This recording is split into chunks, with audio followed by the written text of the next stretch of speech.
Okay, we are live. Good evening, everybody, and thank you for joining us in what is our fourth town hall meeting relative to updating people on what's happening in Norwalk and around the country with the pandemic and other kinds of issues that affect us.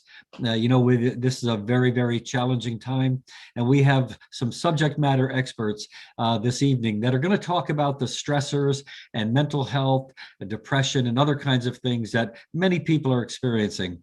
So I'm going to start off by introducing Lamont Daniels, who will give us an overview of tonight, and then we'll introduce the panel. Thank you. Good evening, Norwalk. Good evening, Mayor again. So tonight is a really important night for me. We all know that the phases of the pandemic and the ensuing lockdowns have been hard on us all in so many ways. We've heard about from our residents who have experienced isolation, joblessness, issues in childcare, coupled with anxiety and stress, and also those that have lost loved ones because of the virus and many other challenges. So tonight is about you. As the mayor mentioned, we have assembled a panel to talk about mental health. And I don't want you to be afraid of that word, because tonight we're here to say help is available, help is not a bad word, and that Norwalkers, we care about you. We care about your well-being and your welfare. So I'm excited that Mayor Rowland has brought us together yet again to talk about the well-being of our residents. So Norwalk, stay tuned. We're looking forward to having a great conversation. Thank you, Mayor. Thank you, Lamont. So introducing our esteemed panel of subject matter experts. First, we have Vanessa Dorentes, who is the Commissioner, State Department of Children and Families. We have Ali Kernan, Peer Support Specialist, Turning Point, Connecticut. Malika Boyer-Sameh, LPCA Professional Counselor, Positive Directions. Ligia Masalamani, MPH, Director of Home Care, Family and Children's Agency. And of course, Lamont Daniels, our Chief of Community Services and City of Norwalk. Now, I think I don't have it on my screen or on my page, but we have Ken Misagland as well from Community Services Department. So for DCF Bureau Chief, I'm sorry. There we go.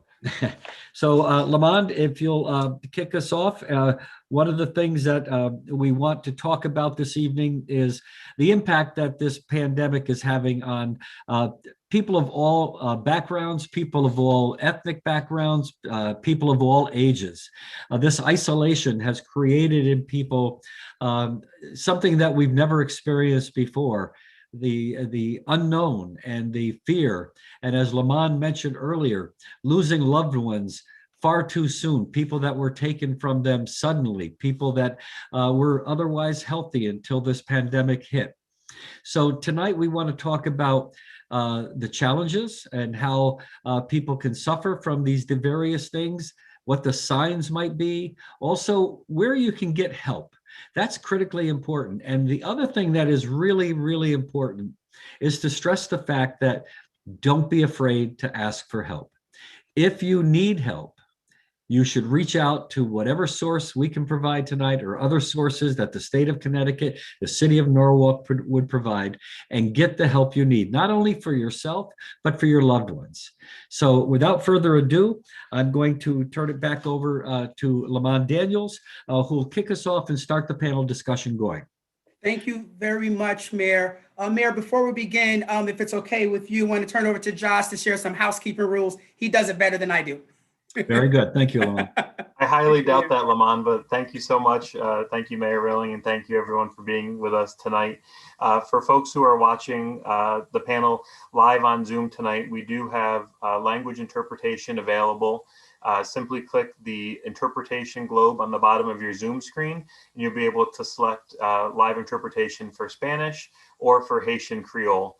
We also have American Sign Language interpretation happening at all times on your screen, and we ask that our video participants mute themselves and turn off their videos to allow those who are watching at home to see our sign language interpretation video at the largest possible resolution.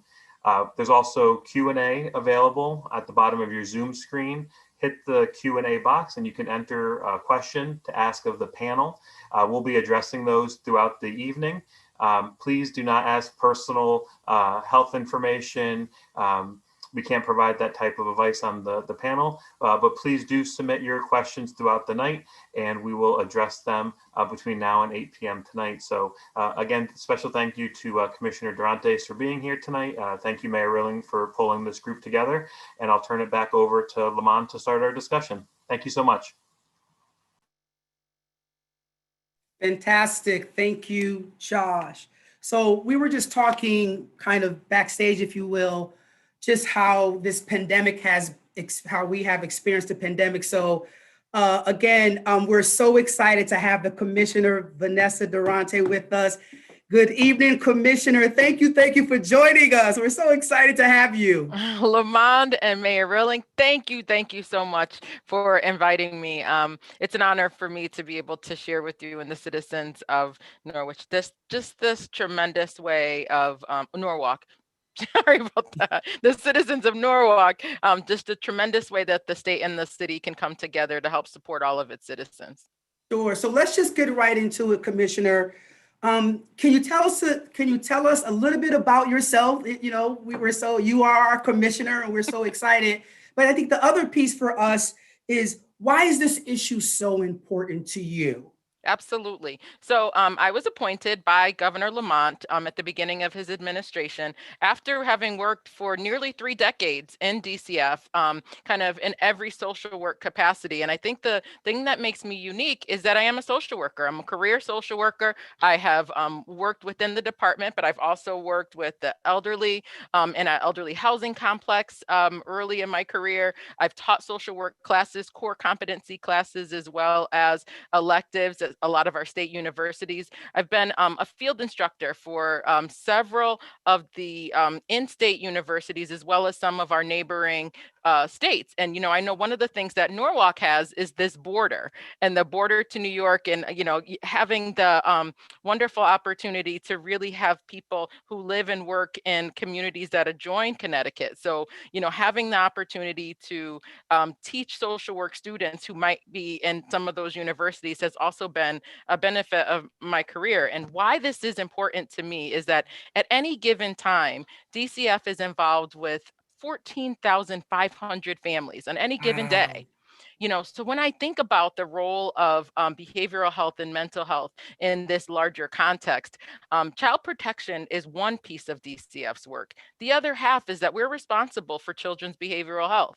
So today, what we're going to talk about with the esteemed panel that I'm joined on today is just that lifespan of infant mental health, because believe it or not, even our babies are experiencing the impact of the pandemic through their parents and caregivers, all the way through to our most senior citizens and the help that they could have used throughout this. And so I'm really happy to be a part of this conversation. And joining me this evening from the department is my Bureau Chief of External Affairs, Ken Meisselgland, who has spent quite a bit of time down in the Norwalk area, and he would not miss this conversation, Awesome. you know, when we were invited. So thank you so much, Lamont. Yes, and good evening, Ken. So Commissioner, you know, from your perspective, where you sit, let's begin by just talking about mental health as it relates to children. You know, we have many Norwalkers that will be viewing this tonight live, Yep. but they'll also be viewing this later. You know, what would you say? You know, mental health, we were talking about it earlier, you know, we don't like to say it, and let's just start put the conversation out, you know, from a cultural perspective, right? Different cultures, mental health. Ooh, what would you say to Norwalkers around those issues? That attention to mental health is healthcare. Wow. You know, so when we think about the pandemic and its impact on us physically, emotionally, we also have that balance. You know, I talked to you about, you know, before we came on screen tonight, that the office director of DCF Norwalk is Yolanda Chapman Smith. And she talked about the reduced number of calls coming into our care line over the pandemic. A lot of it was because many of our mandated reporters were shut.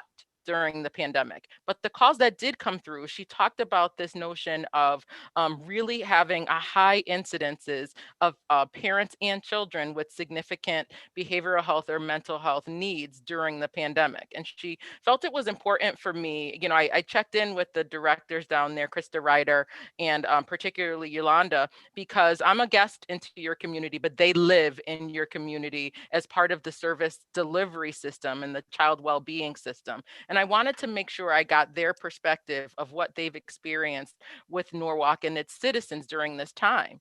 And they talked about the fact that, you know, even though we had this reduced capacity, there were high incidences of acuity of mental health concerns with kids and families. So, you know, you want to make sure that you support the safety of children by lifting up their parents in the context of their community. So I can't tell you how appreciative I am for you pulling together this group, because it does indeed take a village. You know, they talked to me about the high prevalence of undocumented citizens in the Norwalk area that they service. They talked about the high prevalence of, you know, concerns related to human trafficking and how sometimes that is exacerbated during this period of social isolation. They talked about the impact of trauma. And you know, when children's routine has been disrupted, all of those things point to this imperfect storm. You know, you have the pandemic, you have racial unrest, and you have economic devastation that has impacted all of us. You know, when you talk about the issue of destigmatizing what the pandemic has illuminated, I can tell you that one of the most profound things that happened to me as a commissioner is having virtual staff meetings with our offices across the state, and then speaking to those staff members in the Norwalk area office, hearing their own hurt and pain from the loss that they have experienced, they've experienced within their own families. And so I've always, as a social worker, viewed my role as this parallel responsibility to make sure that my staff are okay, so they can make sure that the children and families that they serve are okay. And so through this whole thing, we are traveling this journey with the kids and families of the cities that we serve. And, you know, the Norwalk area office has just kind of embraced its community responsibility, has partnered with you in the mayor's office and our nonprofit providers and stakeholders in our education system and our healthcare system to lift up and help the community recover.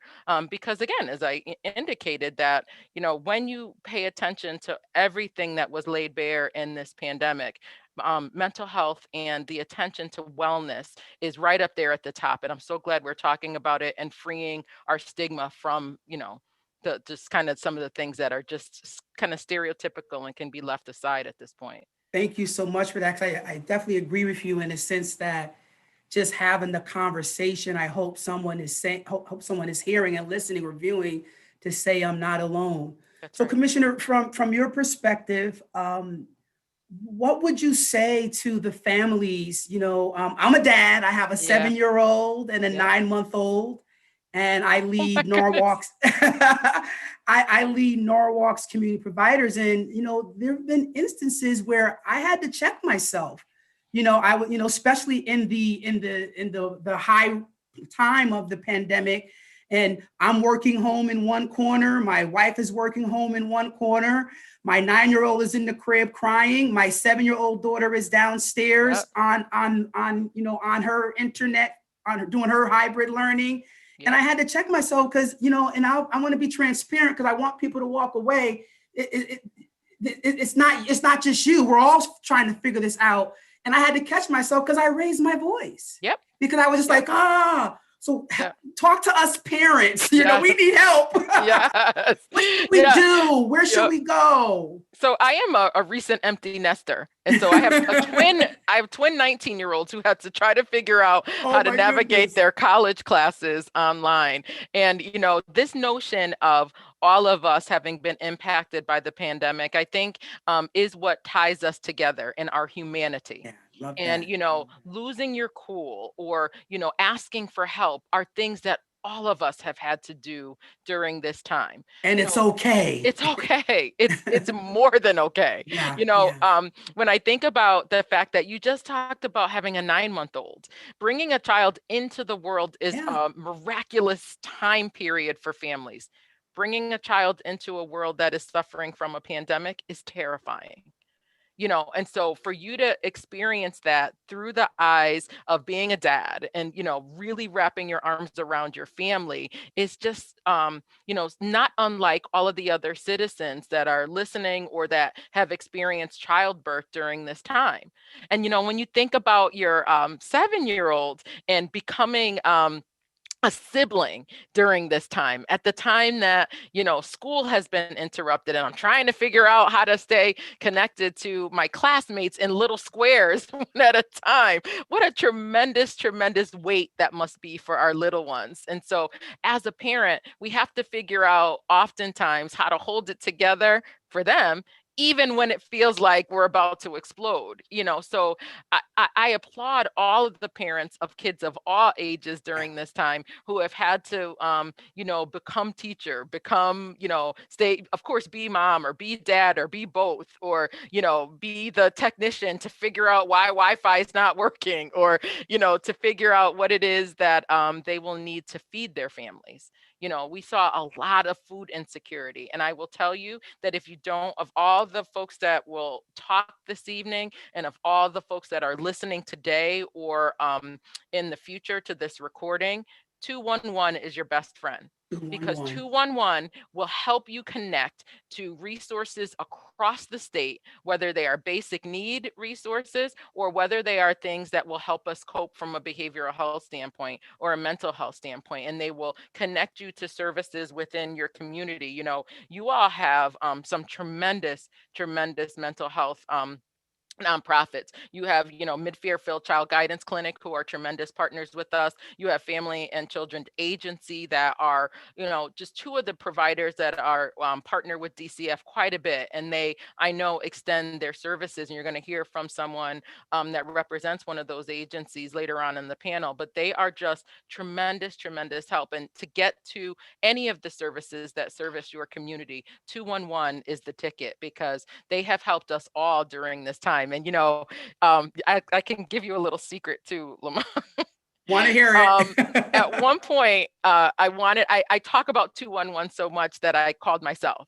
And I said, I'm going to be a secret shopper, right? I'm going to call and see what it is they actually say. And by the end of the conversation, I actually got some tips and help about being, I was as myself, but I didn't identify myself as the commissioner right away because I didn't want that to impact how they would respond to me. And as they're talking about, you know, how they could, you know, help someone who was a recent empty nester whose kids are back home, I'm like, oh my goodness, let me write down all of this stuff.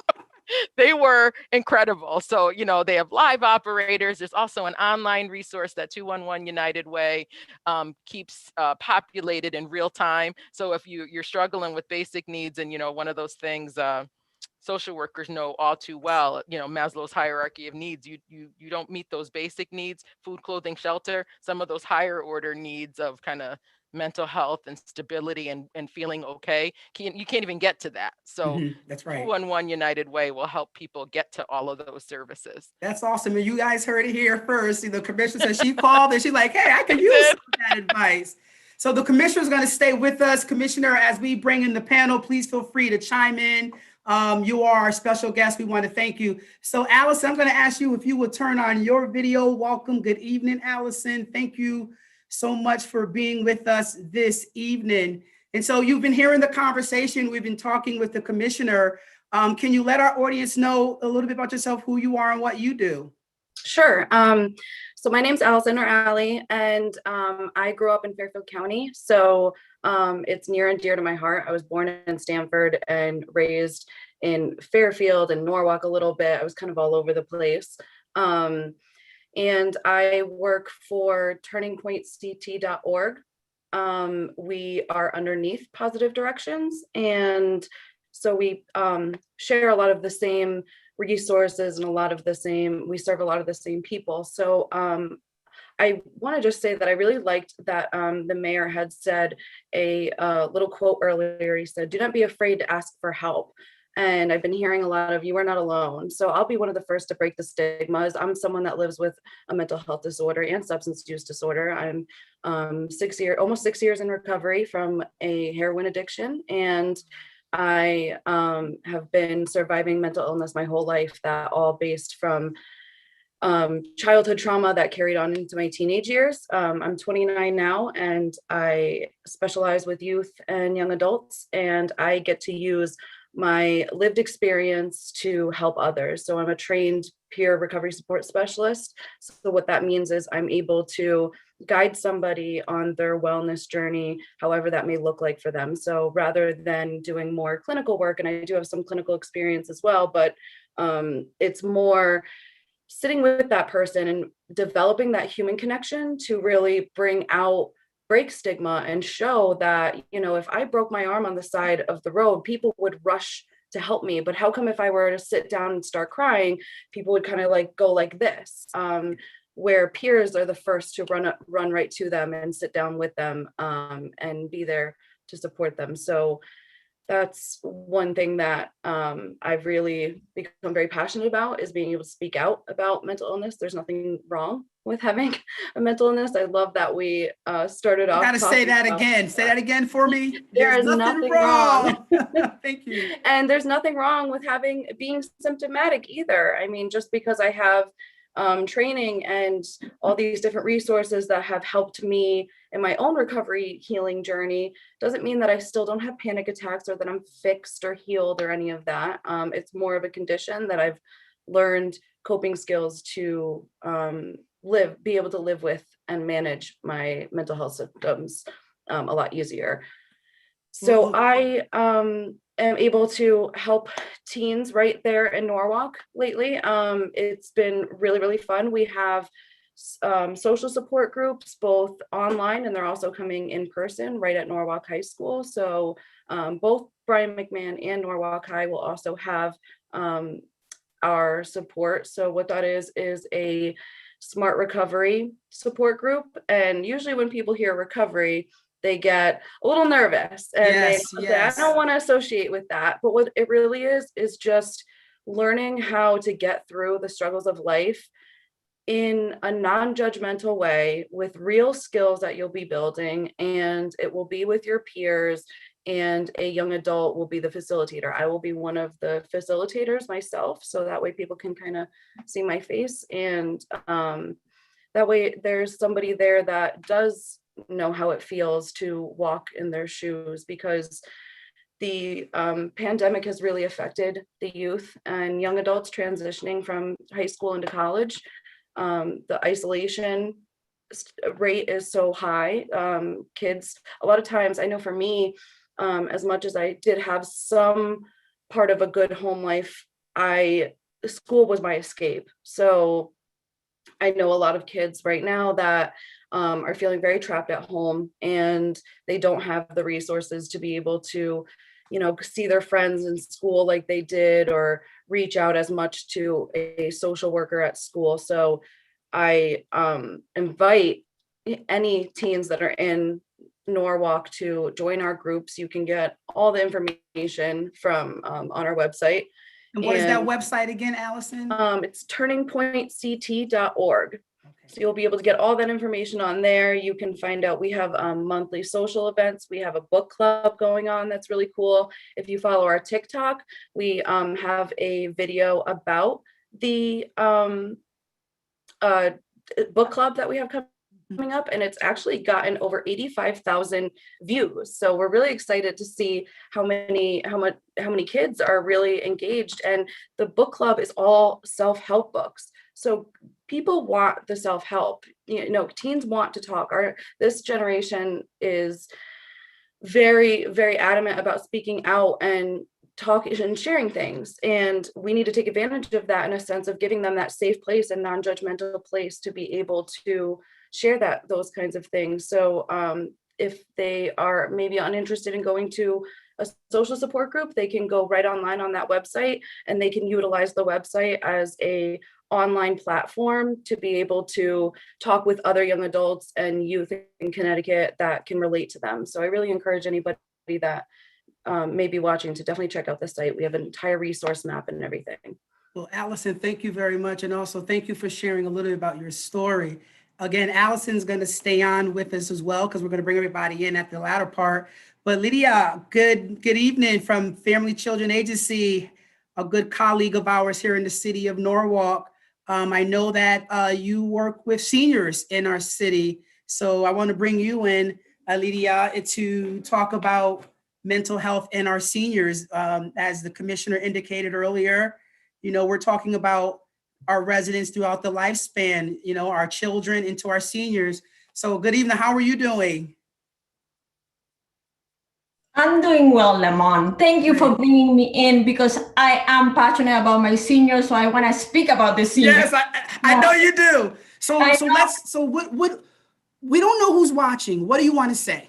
So my name is Ligia Maslamani. As you say, I work for Family and Children's Agency, but today I'm coming to talk about the seniors. If seniors are not here, but you have a grandparent, a parent that is a senior, please let them know that we are not here alone, that we are here to help you. I've been working in the home care program for 11 years and 20 years in the community of Norwalk. So I'm telling you, we are doing everything. Lamont has everybody organized, everyone to meet. We have monthly meetings to talk about the needs of our seniors. So, and we have programs, and I want you to be able to, I've seen seniors suffering. It brings a lot of isolation, extreme sadness, not being able to see your grandchildren, not being able to see your children.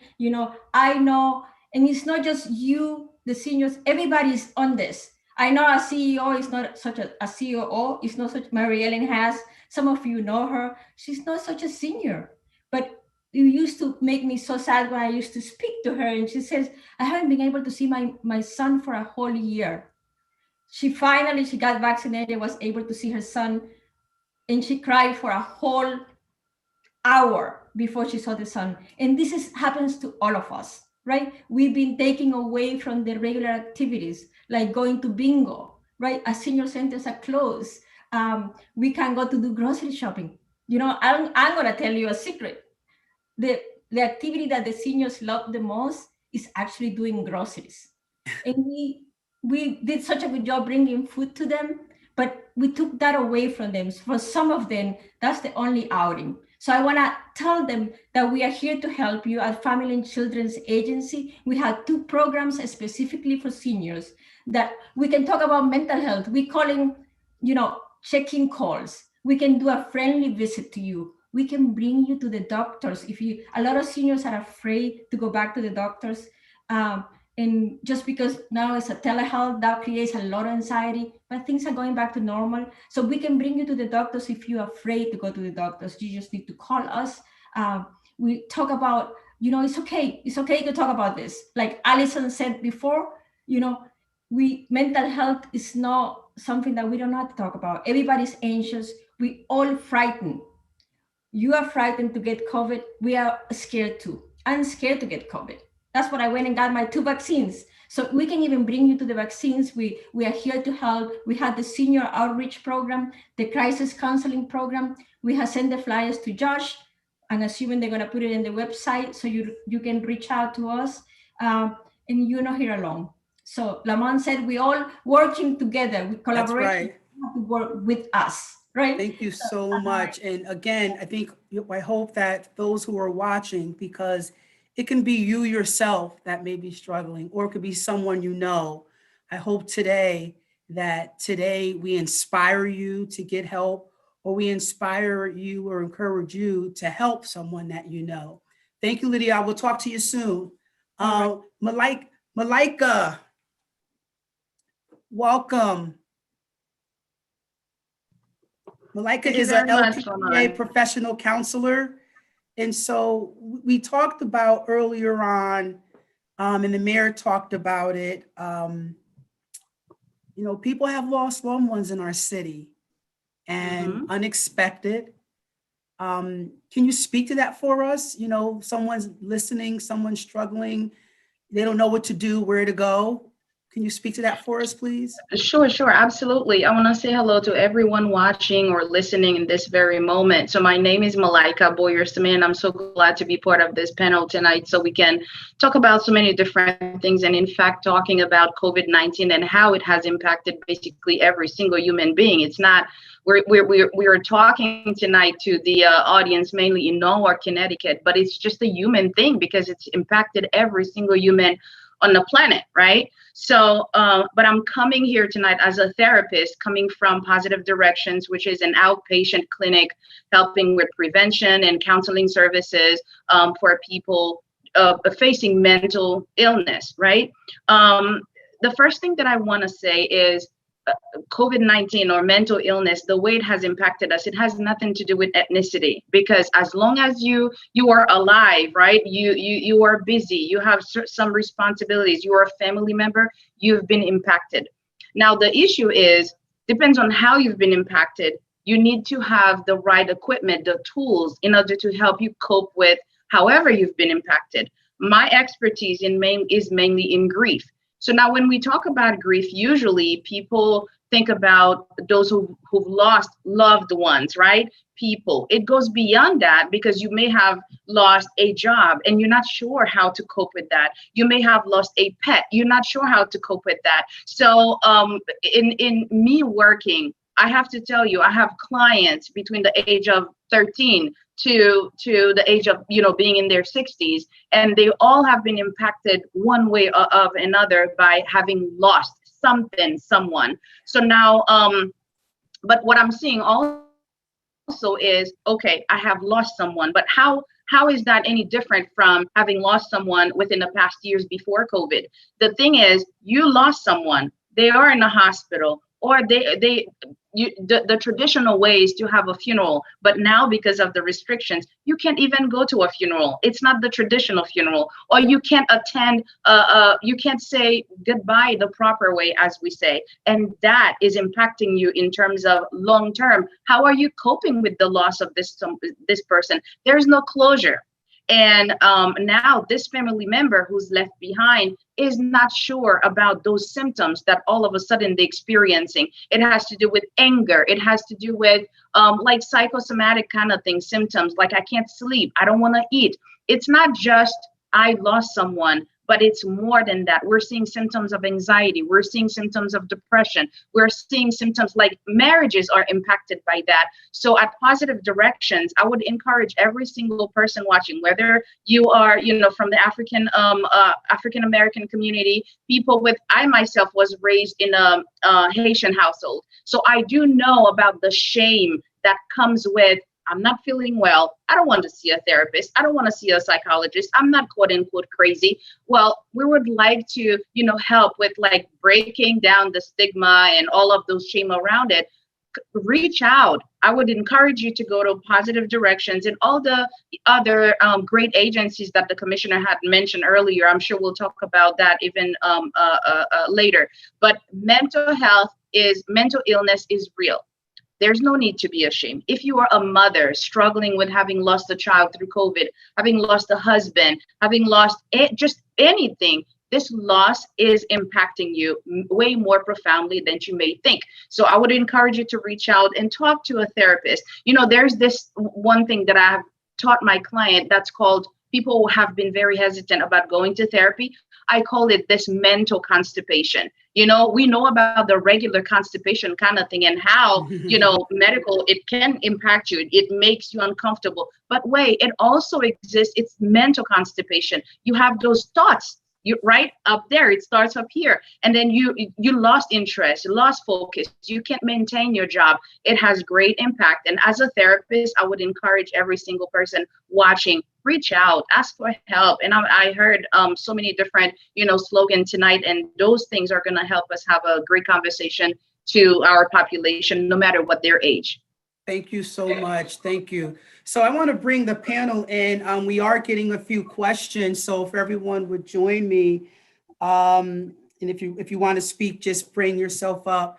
And Commissioner, one of the questions is, how do you even begin to talk about this? And I can't wait to hear from all of you all because I want to hear it too. Someone asked, I think there's something going on, but I can't say, do you have a mental illness or mental health? So we'll start with the commissioner and then the rest of the panelists. I want you to chime in. How do you even start the conversation with someone who you're concerned about?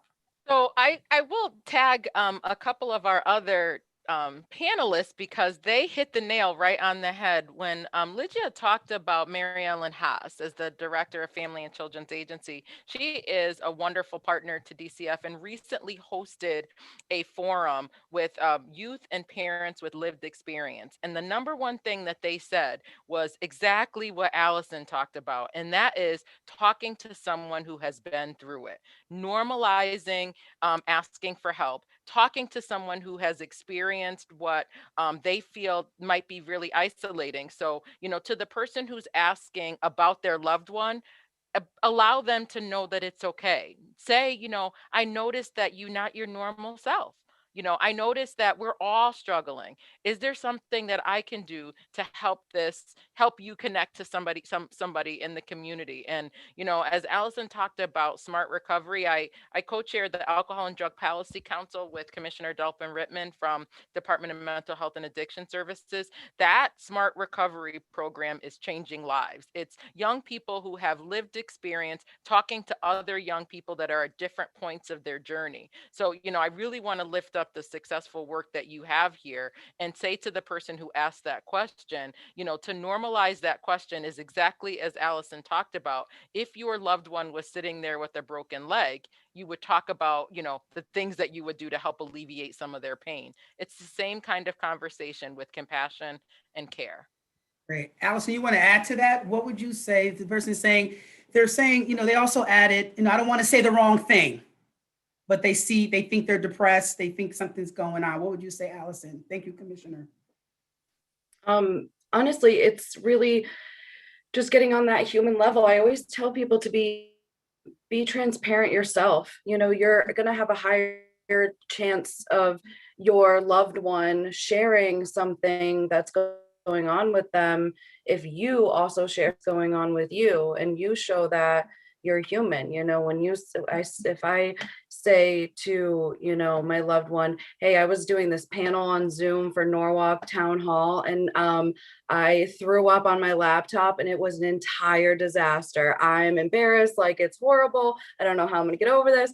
That was just bringing yourself down to that person's level, and it's not even down to their level, it's more just meeting them where they're at and showing that they can they can talk to you and you can open up with them about things. I also a resource that is really good that we have, the Norwalk Partnership has an entire behavioral health PowerPoint that can help people to figure out ways that they can talk to youth, resources that they can have, and a bunch of different other resources of ways that you can talk to them. And I'm really glad that the smart recovery was highlighted again, because it really is really great. I also was actually, I used to sit on one of the subcommittees of the Alcohol and Drug Policy Council and for years, and I was the youngest member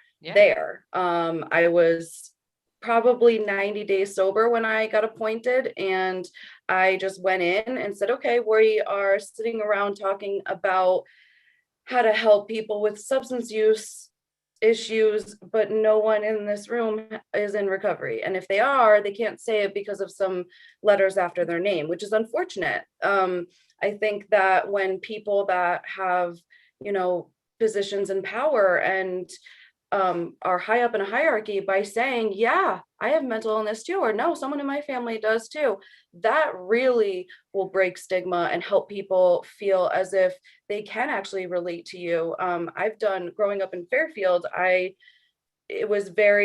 people didn't believe that these things were going on in their town. And it wasn't until there were people that came forward that were school workers or teachers or Board of Ed members that would say, oh no, my child's in recovery, or no, they're not. And, they're having a hard time and they're still struggling. Those kinds of things can really humanize it. It's again, going back to that, if I had a cast on me, I wouldn't be ashamed to say, oh yeah, I got this broken arm, but you should be able to say the same things about your mental health. And sharing that with somebody else can help. A lot of times you think that you may not be able to relate to the person because maybe what they went through may have been very traumatic or a very huge crisis situation that you may not be able to relate to.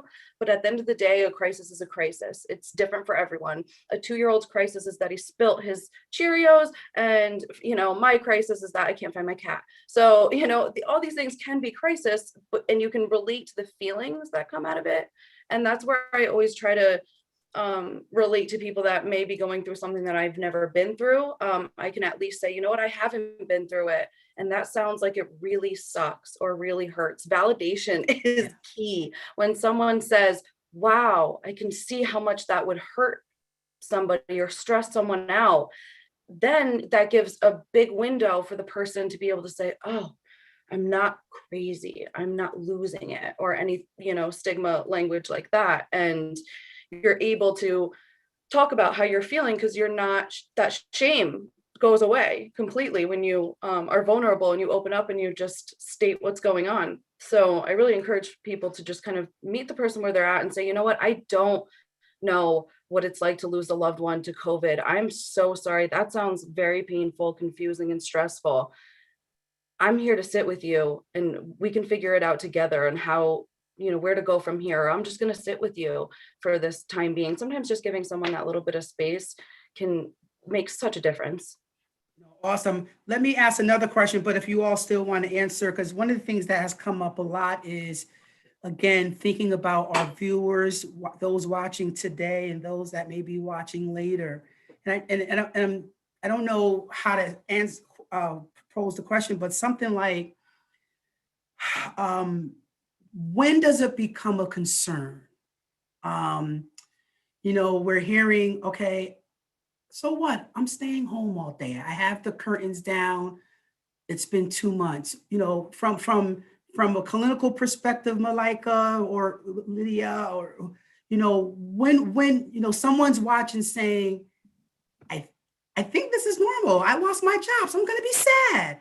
But when should that person start saying, I think it's a little bit more, or the loved one or the friend, can you help speak to that?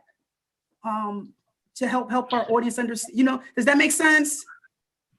Yeah, I'm just going to continue off of what Allison said in terms of the first question that was asked, where do we start, how the conversation starts. And interestingly enough, one of the key skills that every therapist is expected to have is the active listening, right? And this active listening also brings, whenever a person at least chooses, take that first step and try to look for the help that they think they may need, it's required for the therapist to at least offer that listening ear. Why? Because it's just natural. Every single human being wants to feel heard. They want to be heard. So when this person comes as the therapist, it's part of wanting to be competent to have this person feel safe, right? The person feels safe, no judgment, and I'm ready to listen. So as we are listening to this person, part of it is, as we are listening, because we are professionally trained, we should be able to see, okay, is this a natural response to stress that you are experiencing, or is it way more than that? We are able and we are trained to identify the disconnect between what's a natural response and what is impacting your productivity and the daily functioning, having to, okay, I've lost my job. I'm very sad. And it's been about a month now. But yet I'm still in bed and I'm not even interested, or I have this deep lack of motivation to even get up and eat, to even get up and shower. That is not just sadness. And I think that's why education is very important. Education for every single human being, as far as being aware of what mental wellness is. And when there is mental illness, what is the difference? What are some of the things or the cues to look for, to look at, to identify, okay, I'm not feeling well. It's not just I'm not feeling well, but something else is going on here. And I need someone, with the expertise to help me navigate and find out what's going on and to lead me, to equip me with the right tools in order to cope with this. So it not only does the person need to feel heard, but at the same time, once you are able to listen, to identify what's going on, to equip them with the right tools, and make them feel comfortable continuing with, talking to you, sharing with you, very deeply rooted trauma, feelings of anxiety and depression. And we want to make sure we tell everyone depression is not just sadness. You may be sad, but depression is just this desire that you've lost and you can't even explain. It's just constant cloud, a dark cloud, like you walk, you're doing things, but it's constantly following you and you can't even come to express. So when you reach out, and you need to, hopefully you have people around you, family members who are like, it's okay not to be okay sometimes. Let's reach out for help. And I'm so glad the commissioner earlier mentioned the 211. You call, that's the way to start. Call 211 if you're not sure and say, hey, this is how I'm feeling. What do I do? And they will guide you to the right place. Yeah. Lydia, you want to add anything? Because there's another question directed for the commissioner. For our seniors, it's been much easy. Mental health is different for seniors. They've gone through a lot. They've gone through depression. So when you talk about mental health and helping our seniors, start with a phone call, right? We call it friendly check-in calls to see how they're doing. If they stop answering the phone, then that might be a sign that somebody just doesn't want to talk to anybody. They love the phone calls, and checking in with the seniors, sometimes it helps them to just talk to somebody, to know there's somebody out there. Our seniors have suffered isolation before COVID.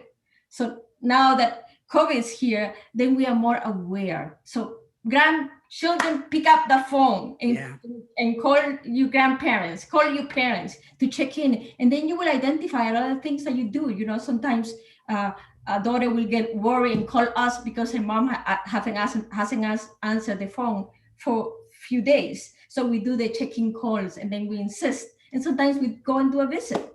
We go see what's going on, right? So then that's a next step. And to do a visit, and then we can all work together and help. But the family can identify that, call us, and then we can continue serving them. Awesome. Commissioner, this question is definitely directed, or you can speak to it, but definitely the panel. It's about children. We serve over about almost 12,000 students in our Norwalk public school system, and then the other children that are in other programs. So the question's about, their children, that the social anxiety, in school, out of school, hybrid, and some kids are really struggling, whether should they go to school or the parents themselves. We don't want DCF to come tell us we did something wrong, but just how are you thinking about that? The school year is going to end. Everyone is still on pins and needles. We hear the governor is talking about what the plan is, but at least from a child protective perspective, how are you thinking about supporting children and families and the parents kind of concerned about, I'm not ready yet? Can you speak to that? Absolutely. That's a great question, because we've talked to educators throughout the pandemic, and they've been, nervous as well. They know that they've connected with students over the years in person, and then to have to, shift and do that in a virtual environment has been a struggle for our educators too. What about those kids that haven't been able to log on, or just get so frustrated that they can't, maintain their focus on camera? We helped, we did a bunch of webinars jointly with the State Department of Ed that can be found online to really talk about and help educators recognize toxic stress in kids. So what you experience as this prolonged isolation by being in the pandemic for this long, it's going to manifest itself through kids in the way that they are able to focus or even re-engage. And so that's why I'm so excited that that Governor Lamont has decided that a lot of the recovery funding coming into the state is geared towards getting children back into fun, getting them back into those educational experiences that will help them start to recover almost a whole year of academic loss. They didn't just lose the kind of reading, writing, and arithmetic, they lost the connection to their friends, their teachers, and the people who sometimes they go to on a regular basis to process things. And, you know, like you said, in being at home all the time, it's hard for parents to be that and then some. So, you know, recognizing that this summer is critical for all of us in communities across Connecticut to lean into our kids and to make sure that they know that we're rooting for them and helping them have fun again to get back into the swing of things for the fall. But paying attention to children and their mental health needs is just as important as our expert panelists have talked about, you know, other folks across the lifespan. Thank you. We're almost out of time. I want to hit this one question because it wasn't talked about, is substance use. You know, some of the questions, someone had a question around, you know, people isolated and increase in substance use. For the panel, can you speak to that? How might this person can help? Or how might someone who's watching is struggling with substance use to get the support they need? Can you speak to that for us?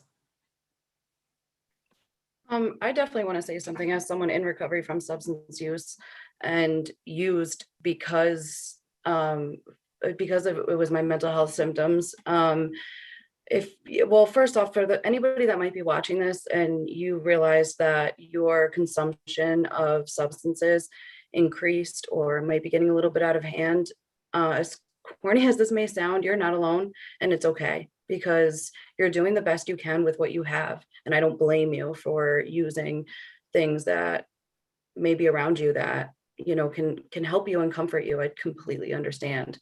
The bright side is that you can get through it. There are so many resources locally that you can find, and if you want to go away from being local, there are so many options, and you're really just not alone. And there's so many times that you can, you don't have to necessarily consider yourself an addict. I know that some people say, well, I just used more, and you know, I'm not an addict though, and that's okay. You can define it however it may be for you, and maybe this is just something that is because of the pandemic only, and that's something to explore and see if that's you know, if it is just because of the pandemic, or maybe there might be something else going on that this pandemic may have resurfaced. I know for me, being in isolation for a while and also working with so many people that were losing long-term sobriety because of the pandemic, they feel such a failure. I have a friend that just lost 8 years of his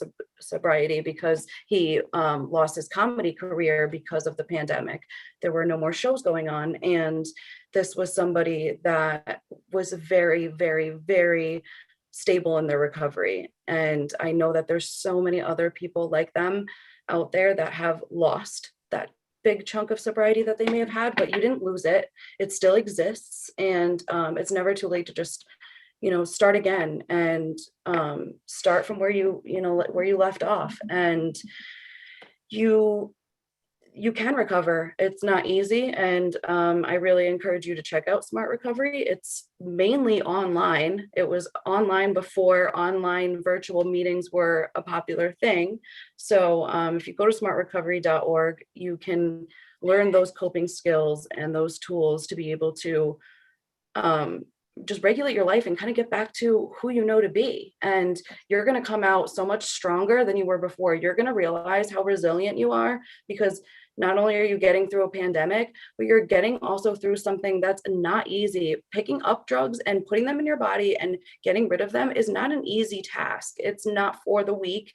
It's not for the vulnerable. It's for people that are just trying to find an escape or a way to cope with their situation. Everyone finds a way to cope with something somehow. And I just don't want people to ever feel shame for doing that. You're not a bad person. You're not wrong. It doesn't matter how out of hand it's gotten. It can be fixed. It can be treated. And there are people that are out there that are ready to support you. I'm for sure one of them. And I know that there's so many resources that you can find on the Norwalk Partnership site, Positive Directions, turningpointct.org that you see in my little name area. But again, I just really want to stress that it's okay. You're not lost. You're not broken anymore now. You are going to make it. And Lamont, one of the Yes. silver linings with this pandemic is that we have all come together. So whatever you feel comfortable, she said 211, whoever you feel comfortable, just call us. We're all working together. So we will bring you to the right person. You know, if you call Family and Children's Agency and you need to go to Allison, they will send you to Allison. This is how we work. So we are working together. So it is help, and it is, things are gonna get better for all of us. That we are a community. We're running out of time, so if you all can take just some final thoughts to our Norwalk residents. We'll start with you, Commissioner. Any final thoughts to conclude? Absolutely, to make sure that we lift up the importance of asking for help. The Connecticut Suicide Advisory Board has a One Voice, One Life campaign, One Choice. And as Allison talked about, asking for help is a sign of strength. And so 211 is the opportunity, again, even if you're experiencing those signs, particularly for our young people and our young adults, we want to make sure that, we can support you, and calling 211 is also another way to be able to help. And I just, again, thank you for having me. Thank you for lifting up children and lifting up families. We know that communities make kids stronger through their parents. So thank you so much. Thank you, Commissioner. Malaika, final comments or thoughts tonight?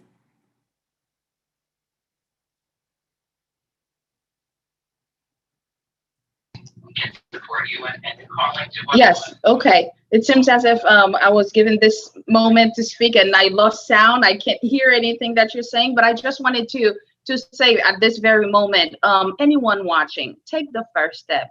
Don't let the shame or the guilt, paralyze you, because at the end of the day, it's healing. I mean, as a therapist, I tell you the truth. I'm not going to fix anything. No one can help you fix anything, but we can hold your hand and walk together with you through this journey. And when you get there, whatever change you would like to see in your life, you will be proud of yourself. And at the end of the day, your family is happy. You are happy because you've overcome one thing that has been paralyzed you for a long time. A phone call, reach out, talk to a supportive person, and then together we can do this. Thank you so much for this opportunity. Reach out. Thank you. Allison? Just that anybody that's attending this or watching this, you're already breaking stigma by watching this and listening, because even everyone here, I'm really happy just seeing so many people here on this panel, because it's showing that Norwalk does care about mental health. And, I encourage you to now hold people in Norwalk responsible now. Go to the mayor, hold them responsible now to say, you know what, you said you're going to help me with my mental illness. So I'm putting them on the spot. You got to use them now, because they're making a statement that they And care. we're here. They're here We're for here you. for you. So there's your chance to be able to really share those, use the resources. And just having this discussion shows that is breaking stigma tonight. So I'm really glad to be here. Yeah.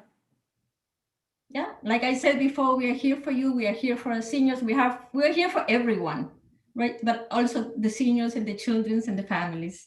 So thank you for having us, and I hope people call us for help. Thank you. And before I turn it over to the mayor, I want to say thank you. But to Larry, I'm gonna break the rules a little bit. But after the mayor speaks, I'm gonna ask if you will allow the portal to stay open. I want to just do a quick slide, because I have a PDF. And because it's going to live on YouTube, it's going to have all of the resources. I want to thank Margaret from the National Partnership Positive Directions. To our Norwalkers, this will live on our website after this, on our Facebook page, but at least I want to archive it from this conversation. So Larry, after the mayor does his closing remarks, if you could just keep it up, I'll stroll, and then I'll let you know when I'm finished. Then we can officially shut down the YouTube. Without further ado, Mayor, thank you. Thank you for this opportunity. And thank you, Mayor, for always keeping these issues before our city. Turn it back over to the mayor. Thank you, Lamont.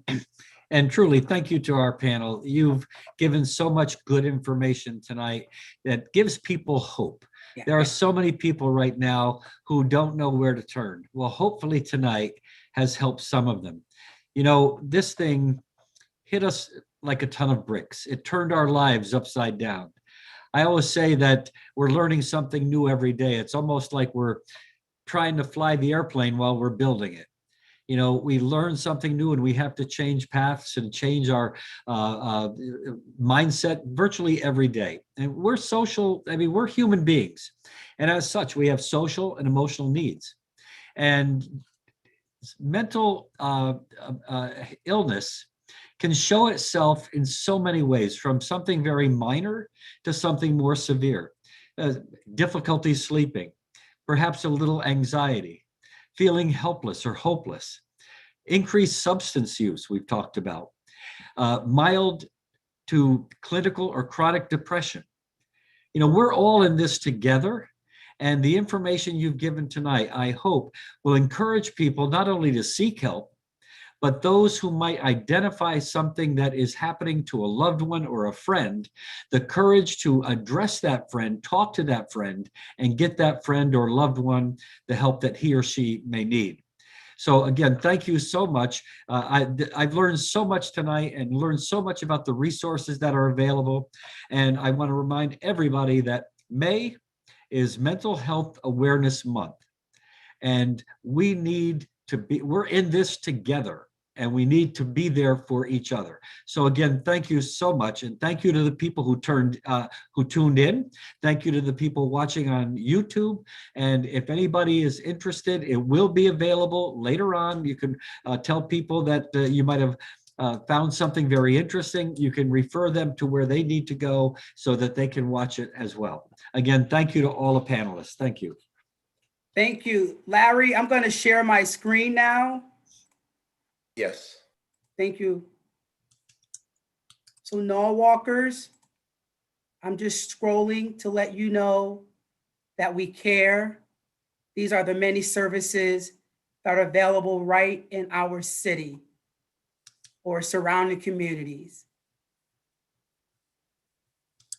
As Lydia said, call any of them. We are a community of helpers. We know each other. And we're here for you. And if you call, if we're not the right organization, we'll make sure and help you get to the right place.